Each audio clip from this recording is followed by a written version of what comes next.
All right, everybody, welcome to another example. This is the second example I'm going to go over. Now, it says, first thing I'm going to do is one strategy that I always make sure I do is my understand. So I try to understand every little piece of information that comes my way. So it says Rebecca needs 10 and a half yards of fabric to make a quilt. Okay, so we need fabric. So 10 and a half yards of fabric. So our units is yards. And so it says she has one piece of fabric that is 2.5 yards and another piece of fabric that is 4.5 yards. So it says, and the question says, how many more yards of fabric does Rebecca need to make a quilt? So it says, how many more yards? Very important. How many more yards of fabric does she need? So I'm going to come down here to my problem solving board. So it says, so in my read, I'm going to put I need to find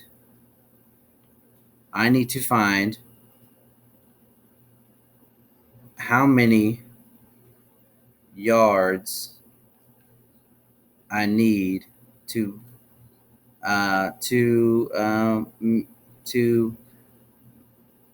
make.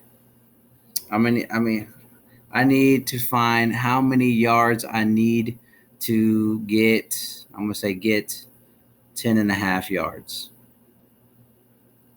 Now, this problem is working with fractions, so let's think about this. So what I'm going to do, my next one is going to be say, let's think of a simpler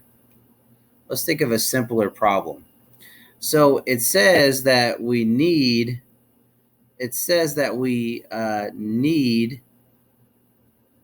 10 and a half yards, but let's just keep it simple. Let's just say 10 yards. Okay.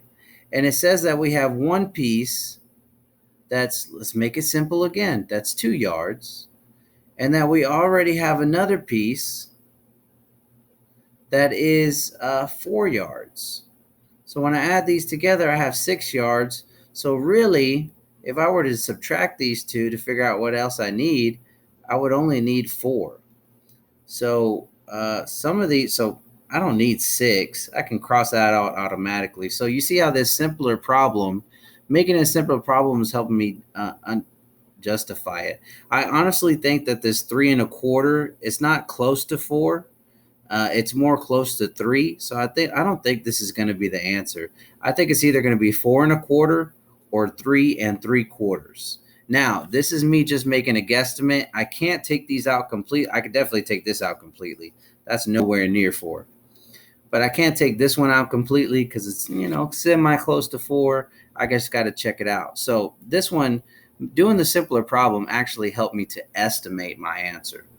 And that's always good to make sure that you understand it. I always try to estimate my answer.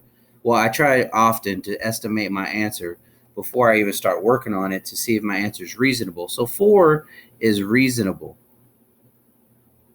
All right. Now we're going to go into this. So my information is I need 10 and a half yards. Okay. I have, for the first one, it says, what does it say? 2.5 yards, 2.5.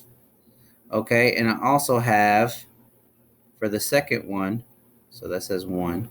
For the second one, 4.25 yards.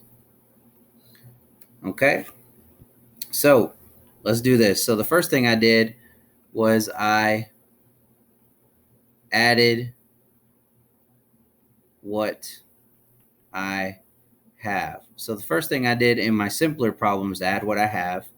And then the second thing I did is I subtracted that from 10 and a half. So I subtracted it from 10, in this case 10 and a half.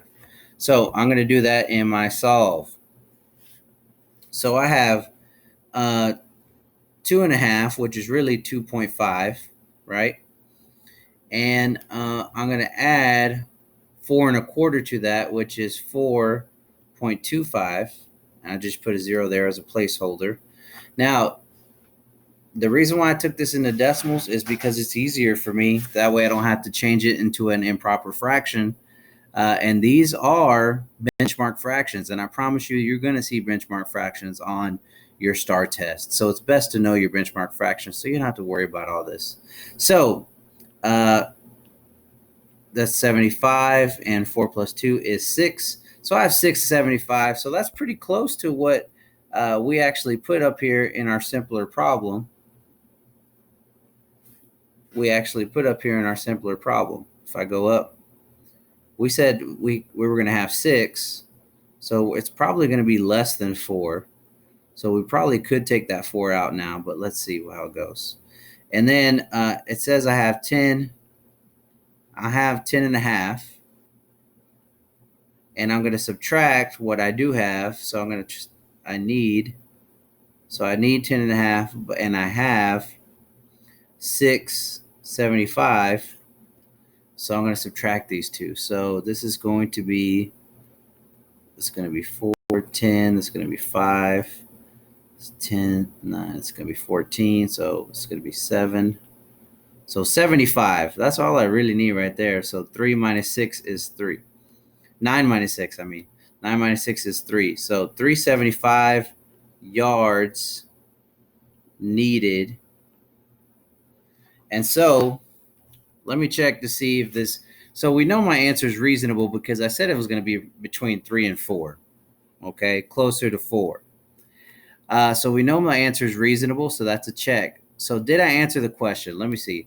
So I took what I needed and I subtracted what I have. That gives me what I still need in order to make what I'm making. So let me go back up. It says, and if I go here, it says I need to find how many yards I need to get 10.5 yards, or to, in this case, I need 10.5 yards to, let me see. I need 10.5 yards to make a quilt. So let's see. So I had 6.75, and if I add 3 and 0.75 to that, I should get 10.5, which means that yes, this is the correct answer. So let me go into, this is not right. Let me go into my answer choices. So 4 is too much. So really, I had a 50-50 chance, and it ends up being that my other chance was 3, that actually had a 3 in there, and then 3/4 is 0.75. So 3 3/4 is the correct answer, and yards would be the unit.